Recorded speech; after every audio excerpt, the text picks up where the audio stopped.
రామ్,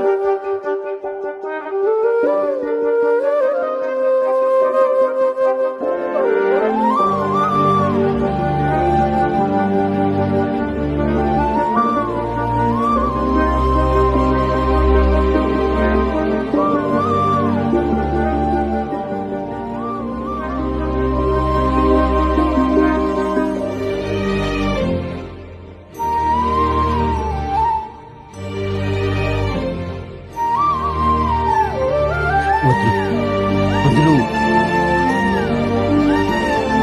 వద్దులు వద్దలరా. ఒకటి చెప్పాలనిపిస్తుంది, చెప్పనా? చెప్పు. ప్రతి దానికి సారీ చెప్తా అన్నావు కదా. మీరు తప్పుని రిగ్రెట్గా ఫీల్ అయితేనే సారీ చెప్తారు, కానీ మేము మా సెల్ఫ్ రెస్పెక్ట్ని పక్కన పెట్టి మరీ సారీ చెప్తాం. తప్పు చేసి అనిపిస్తుంది మామ.